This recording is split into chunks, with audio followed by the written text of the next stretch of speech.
Hello everyone, আসসালামু আলাইকুম। আজকে আপনাদের সাথে আমি একটা রেসিপি নিয়ে চলে আসলাম। আর এই রেসিপিটা একেবারেই যতটা সহজভাবে বানানো যায় আমি আপনাদের সাথে তুলে ধরবো। তো প্রথমে হচ্ছে আমি একটা পাত্রে কিছুটা পানি দিয়ে পানিটাকে ভালো মতন ফুটিয়ে নিলাম।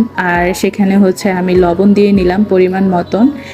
এরপর হচ্ছে আমি এখানে 2 কাপ ময়দা কিংবা আটা, আমি এটা আটা দিয়ে করেছি। তো আমি আটাটাকে হচ্ছে ডো বানিয়ে নিচ্ছি। আপনারা আপনাদের পরিমাণ মতন ডো বানিয়ে নিতে পারেন। এরপর এখানে আমি আরেকটা পাত্রে কিছুটা পরিমাণে তেল ঢেলে গরম করে তারপরে হচ্ছে এখানে আমি চিকেনের যে পিসগুলো ছিল ছোট ছোট করে আমি টুকরো করে নিয়েছি, বুকের মাংস, সেগুলাকে আমি একটু ভেজে নিব ভালো মতো। আর আমি এখন এই চিকেনের মধ্যে হচ্ছে আমি অল্প একটু পানি দিয়ে দিব আর সামান্য পরিমাণ লবণ ব্যবহার করব, হলুদ গুঁড়ো আর হচ্ছে ধনিয়ার গুঁড়ো, এই 3টা উপকরণ আমি জাস্ট ব্যবহার করব। আর এটাকে আমি একটু ভালো মতন ভেজে নেব, তাহলে হচ্ছে চিকেনটা খেতেও ভালো হবে আর সফটও হবে, বেশি একটা শক্ত হয়ে যাবে না ভাজার পর। এই পর্যায়ে হচ্ছে আমার চিকেন ভাজা কমপ্লিট হয়ে গিয়েছে। আর আমি এই পাত্রের মধ্যেই হচ্ছে পরিমাণ মতন পেঁয়াজ কুচি, তারপরে হচ্ছে কাঁচামরিচ কুচি ভেজে নিব। আর এটাকে আমি একটু সফট করে ভেজে নিব, বেশি একটা ভাজবো না। সফট করে ভাজার পর হচ্ছে আমি এখানে আমার পছন্দের মতন আমি 3 রকমের সবজি ব্যবহার করছি। আপনারা চাইলে আপনাদের পছন্দ মতন সবজি ব্যবহার করতে পারেন। আমি এখানে গাজর, আলু কুচি, তারপর হচ্ছে বরবটি কুচি দিয়েছি।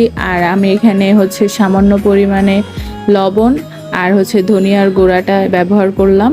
তো এইগুলাকে আমি ভালো মতন হচ্ছে রান্না করে নিব। আপনারা চাইলে এই সবজির সাথে আরো অনেক কিছুই অ্যাড করতে পারেন, সিম অ্যাড করতে পারেন, বাঁধাকপি, ফুলকপি, ব্রোকলি, এই সব কিছুই অ্যাড করে নিতে পারেন। আমার হাতের কাছে ছিল না তাই আমি অ্যাড করতে পারিনি।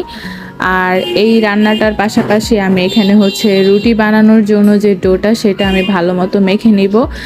আর এখানে হচ্ছে আমি একদম পাতলা পাতলা করে রুটি বানিয়ে নিব। আপনারা চাইলে আপনাদের পছন্দ মতন শীট তৈরি করে নিতে পারেন কিংবা রুটি বানিয়ে নিতে পারেন। আমি আপনাদেরকে আজকে শেয়ার করতেছি কিভাবে একেবারেই সহজ পদ্ধতিতে আপনি বাসায় তৈরি করতে পারবেন কোনো রকম ঝামেলা ছাড়া। তার জন্য এখানে আমি রুটি বানিয়ে নিয়েছি। আর এই পর্যায়ে যখন আমার সবজিটা 80% সিদ্ধ হয়ে আসবে তখন হচ্ছে আমি যে চিকেনগুলা ভেজে রেখেছিলাম সেগুলা ইউজ করলাম আর একটা ডিম ভেঙে দিলাম।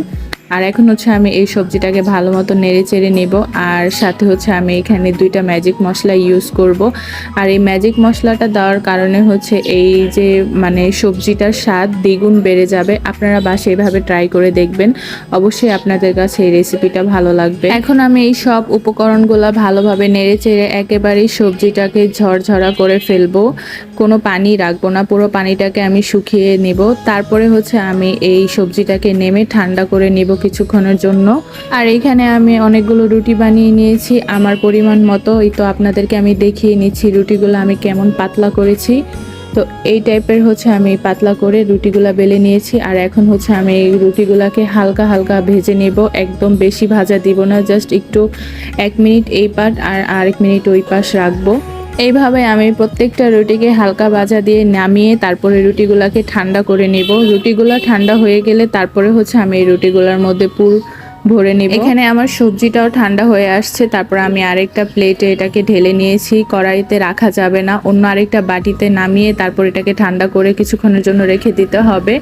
আর রুটিগুলোকে আমি একটি জালির মাধ্যমে রেখে দিয়েছি যেন তাড়াতাড়ি করে ঠান্ডা হয়ে যায়, কোনো অবস্থাতে যেন এগুলো গরম না থাকে। আর এখন আমি এখানে আরেকটা জিনিস তৈরি করব, সেটা হচ্ছে আমি 1 চামচ বা 2 চামচ পরিমাণে আটা আর হচ্ছে 2 চামচ পরিমাণে পানি দিয়ে এটাকে আমি গুলিয়ে নিচ্ছি। আর এটার কাজটা কি একটু পরেই আপনারা দেখতে পাবেন। আর এই ব্যাটারটা একেবারেই পাতলা হওয়া যাবে না, একটু একটু ঘন ঘন থাকতে হবে। আর এখন আমি এই রুটির মধ্যে পুরগুলো ভরে নিচ্ছি। তো আপনারা আমার এই পুরের ভরা কিংবা এই রুটির যে শেপটা, রোলের যে শেপটা দেওয়াটা আপনারা দেখলেই বুঝতে পারবেন যে আসলে এটা কিভাবে শেপ দিতে হবে।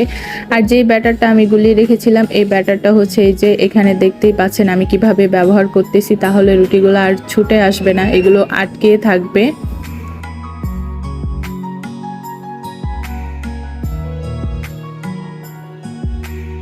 তো এই তো আপনারা তো দেখতেই পেলেন কিভাবে আমি একটা রোল বানিয়ে নিলাম। তো আপনাদের বোঝার সুবিধার্থে আমি আপনাদেরকে আরও একটি রোল বানিয়ে দেখাচ্ছি যে আমি কিভাবে আসলে কাজটা করলাম। আপনারা একটু ভালোভাবে খেয়াল করলেই দেখতে পাবেন।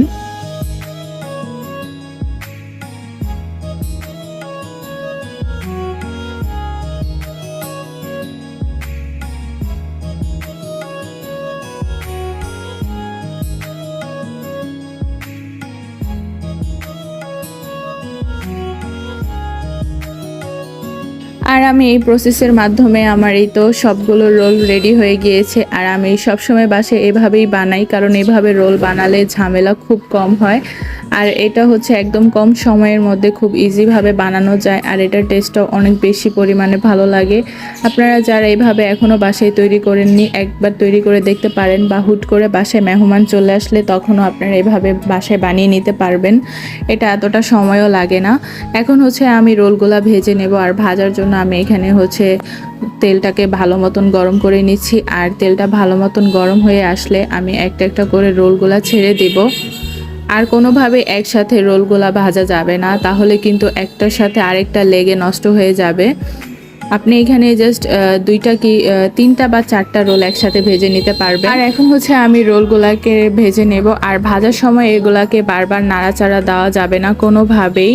প্রথমে এক পিঠ হয়ে আসলে তারপরে আরেক পিঠ উল্টিয়ে দিতে হবে, এরপর নামিয়ে ফেলতে হবে। আর রোল ভাজার যে কালারটা, সেটা আপনারা আপনাদের পছন্দ মতন অনুযায়ী করে নিতে পারেন। কেউ হালকা ভাজাটা পছন্দ করে, কেউ বা একটু গাঢ় বাদামি কালার ভাজাটা পছন্দ করে। আর এই তো এখানে আমার রোল ভাজা কমপ্লিট হয়ে গিয়েছে। তো আমি আপনাদেরকে দেখাচ্ছি একটা রোল ভেঙে, যে আসলে এটা দেখতে কেমন হয়েছে বা এটা লুকিংটা কিরকম ছিল। তো আশা করছি সবার কাছে আমার আজকের রেসিপিটা ভালো লাগলো। তো সবাই আমাকে কমেন্ট করে জানাবেন আসলে আজকের ভিডিওটা কেমন লেগেছে আপনাদের কাছে। তো সবাই ভালো থাকবেন, সুস্থ থাকবেন। আজকে এই পর্যন্তই। আল্লাহ হাফেজ।